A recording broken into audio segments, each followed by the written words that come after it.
So there I was on the bus, the daycare bus, on my way to my first field trip of the summer. And there was like 30 of us on this bus with our daycare shirts and everything. And I was hyped, you feel me? Like, it was my first field trip of the summer. We were going to a skating ring, and at this point I hadn't gone to a skating ring in a minute. So I was reasonably excited. I was going with a bunch of my friends, and it was somewhat moderated by like 3 teachers. So I was like, yeah, freedom. And most of the ride over to the skating ring, I was slumbering on some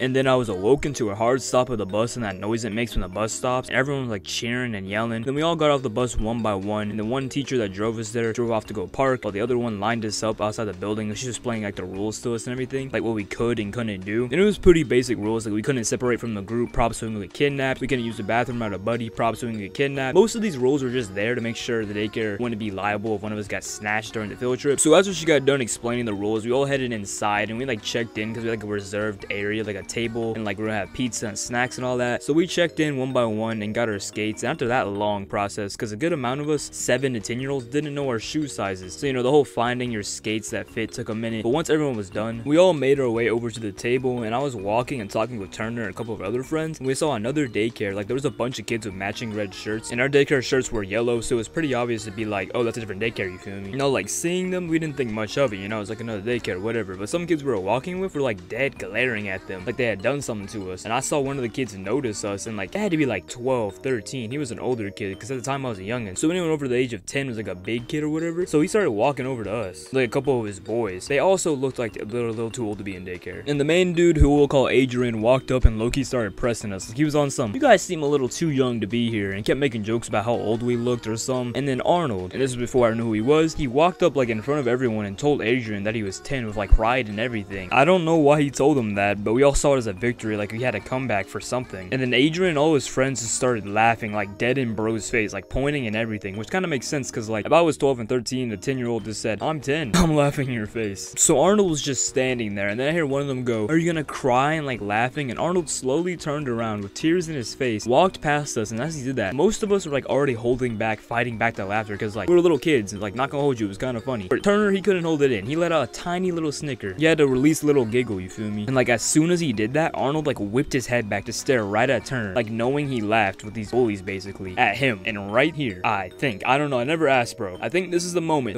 that made a villain. This is Arnold's villain origin story. Like, from this point on, for the whole summer, Arnold despised Turner and any and everyone he even talked to. But we didn't know this or think much of Turner letting out a little giggle. But the big kids laughing at us was a little whack. So after Arnold fled the scene, the older kids lost interest in laughing at us, I guess, and walked away towards the rink, and all started putting their skates on and stuff, which reminded me, we're at a skating ring, and most of our daycare was already out on the skating rink, so I was like, let's go skate, you feel? So we all sat down, put our skates on and everything, and then headed out into the court. A couple of kids were dead slipping and sliding everywhere. Like, I haven't skated for a while at this point, so I was taking it slow, but there were kids literally zooming around, like trying to run while skating. A lot of them would just wipe out and sometimes take out other kids by falling onto the ground, and then the kids' reaction time wouldn't be fast enough to dodge them, so they would hit them and fall onto the ground. It'd be like a domino effect. And I was just scared it was gonna happen to me, because I watched it happen about 16 times, and there was 80 children on the ring. That wasn't including our 2 daycares. So eventually I got the hang of skating again. I started going around the circle, and I saw a couple of kids from my daycare racing some other kids from other daycare. It was just like 2 sets of yellow and red shirts flew past me, and then Turner and like 2 other kids rolled up to me, and then like Adrian and 2 of his friends followed close behind them. And as Turner went by me, he told me to run, and I was confused. I was like, what? And before I knew it, I was midair. Like, I was leg swept by another red blur, and I was slammed onto the ground, and a lot of other red shirt daycare kids went by laughing and running to other kids from my daycare, and I was sitting on the ground understanding what was happening. These kids were taking us out one by one for some reason, like some skating derby disguised as kids having fun or something. So I get back up, start skating towards the edge of the rink, so I wanted to stay by the edge of the rink just in case someone tried to take me out again, you feel? So I was sitting there, I saw kids from both daycares falling, getting back up, slamming other people, just causing chaos. And there was loud, like, bass boosted 2013 Kids Bop music playing over this, so I was just trying to stay on my feet during all this random stuff happening. I was low-key thinking about fleeing the scene and going to the arcade or something. And then all of a sudden, some random guy, like an announcer, started talking on the speakers. He was like, alright everybody, we're about to start a game, so everyone on the court could skate over to the back wall and evenly spread out so everyone could fit and we can get started. And being that it was mostly children and preteens on the rink, everyone flew to the wall and lined up. After everyone got in place, the guy came back on the thing and announced we were playing a game called Knockout. I don't know what it was, so I was interested. Then he explained that there would be music playing while everyone skated around the rink in a circle, and when the music stopped, if you're in a red zone, which would be marked by this light, you were out. Pretty simple game, right? Like, this game definitely wouldn't cause like chaos between these rivaling daycares and like random civilian children. So the game started, and me and my daycare like like stuck together. Like all of us rolled in a pack, which I guess was probably the smartest thing we've ever done our entire lives at the time. But so did the other daycare with Adrian and his goons. So after like 2 rounds, the number of people left was pretty low, honestly. Like probably 10 people left on both daycares and like 15 random kids just there. At the start of round 3, the music like sped up and everyone started moving faster around the ring to attempt to not get caught in the red zone. But I was staying my pace with Turner and a few others. Everyone else in like free-falled it and like just went off on their own. But now this entire time, Arnold was on the rink and still in the game. He just didn't stay in our group for the first 2 rounds and like was waiting for his moment to strike or something, because then